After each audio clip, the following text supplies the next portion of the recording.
नमस्कार मंडळी, आम्ही दोघी जावा या चॅनलमध्ये तुमचं सर्वांचं खूप खूप मनापासून स्वागत आहे।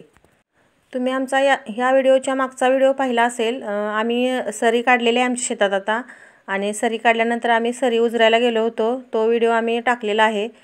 आणि आज आम्ही इथे कांडी सोलायला आलेलो आहे।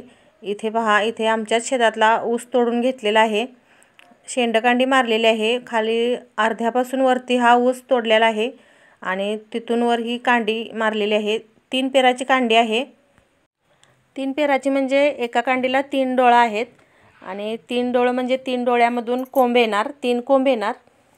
आणि हे ऊसाचं बियाणं, याचं नाव आहे 9057। हे बियाणं खूपच छान आहे आणि ऊस छान मोठा असा येतो। दुसऱ्या कोणत्याही बियाण्यापेक्षा हे बियाणं एकदम उत्तम आहे। आणि इथे पहा, आम्ही घरचीच मंडळी इथे आलेलो आहे ऊस तोडण्यासाठी आणि कांडी सोलण्यासाठी। इथे आमच्या दोघींच्या मिस्टरांनी ऊस तोडलेला आहे आणि आम्ही दोघींनी कांडी सोललेली आहे।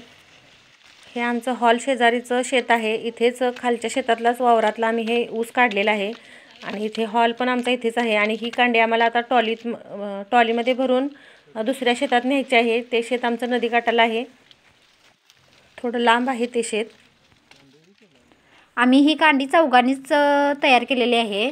म्हणजे दोघं जणांनी ते ऊस तोडून सकाळचा वर आणून टाकलेला, व दुपारच्या पुढं आम्ही 4 वाजता चौघं जण जाऊन आम्ही दोघींनी कांडी सोलून दिली, व ह्या दोघांनी ती कांडी मारली।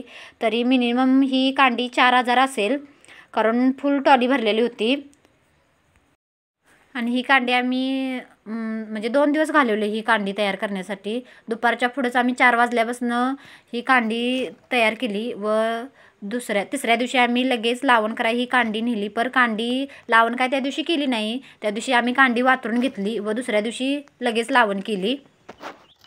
शेतकऱ्याचं जीवन एवढं कष्टाचं, हालाकीचे व काबाड कष्ट कितीही करतो, पण ऊसाला दर मात्र त्याला कधीच मिळत नाही। दरवर्षी ऊसाचा दर 3100, 3200, 3300, त्याच्यावरती काय ऊसाचा दर गेलेलाच नाही। एका टनाला हा दर असतोच।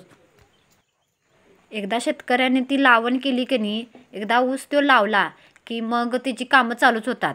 भांगलन नसेल, भांगलन 2-3दा केली जाते, तसेच भरणी केली जाते, औषध मारणे, लागवड घालणे, अशी वर्षभर त्याची कामे चालूच असतात।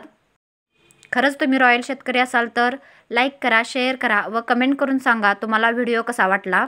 अशाच एका नव्या व्हिडिओमध्ये उद्या भेटू। धन्यवाद।